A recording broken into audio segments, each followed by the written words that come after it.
Europe में यूनान नाम का एक देश है। यूनान में पुराने समय में मिदास नाम का एक राजा राज करता था। राजा मिदास बड़ा ही लालची था। उसकी पुत्री को छोड़कर उसे दूसरी कोई वस्तु संसार में प्यारी थी तो बस सोना ही प्यारा था। वह रात में सोते सोते भी सोना इकट्ठा करने का स्वप्न देखा करता था।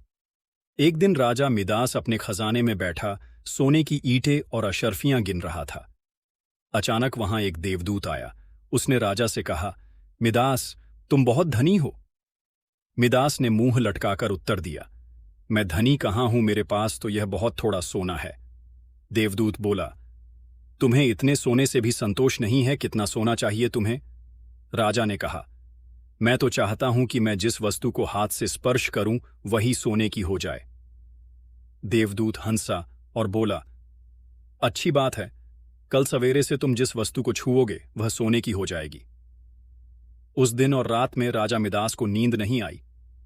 वह सुबह उठा, उसने एक कुर्सी पर हाथ रखा, वह सोने की हो गई। एक मेज को छुआ, वह सोने की बन गई। राजा मिदास प्रसन्नता के मारे उछलने और नाचने लगा। वह पागलों की भांति दौड़ता हुआ अपने बगीचे में गया और पेड़ों को छूने लगा। फूल, पत्ते, डालियां, गमले छुए, सब सोने के हो गए। सब चमाचम चमकने लगा। मिदास के पास सोने का पार नहीं रहा। दौड़ते उछलते में मिदास थक गया। उसे अभी तक यह पता ही नहीं लगा था कि उसके कपड़े भी सोने के होकर बहुत भारी हो गए हैं।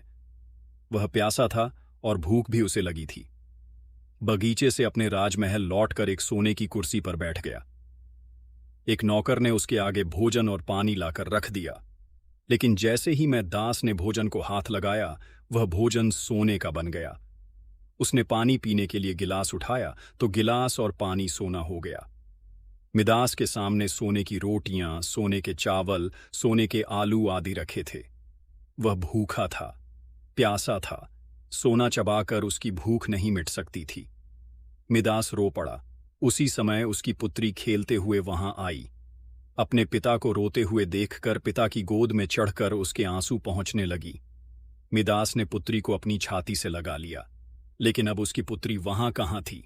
गोद में तो उसकी पुत्री की सोने की इतनी वजनी मूर्ति थी कि उसे वह गोद में उठाए भी नहीं रख सकता था। बेचारा मिदास सिर पीट पीट कर रोने लगा।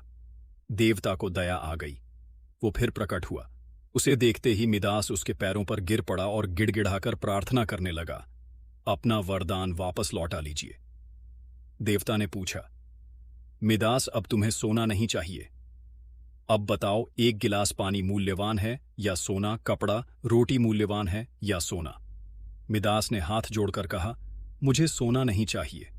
मैं जान गया हूं कि मनुष्य को सोना नहीं चाहिए। सोने के बिना मनुष्य का कोई काम नहीं अटकता।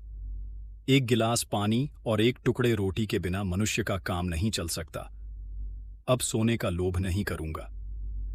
देवदूत ने एक कटोरे में जल दिया और कहा, इसे सब पर छिड़क दो। मिदास ने वह जल अपनी मेज पर, कुर्सी पर, भोजन पर, पानी पर और बगीचे के पेड़ों पर छिड़क दिया। सब पदार्थ पहले जैसे थे वैसे ही हो गए। कहानी की शिक्षा। दोस्तों, इस कहानी से हमें यह शिक्षा मिलती है कि मनुष्य चाहे कितना भी अमीर और कितना भी गरीब हो, उसे कभी भी लालच नहीं करना चाहिए। अत्यधिक लालच करने से उसके पास जो होता है वह उसे भी गवा देता है।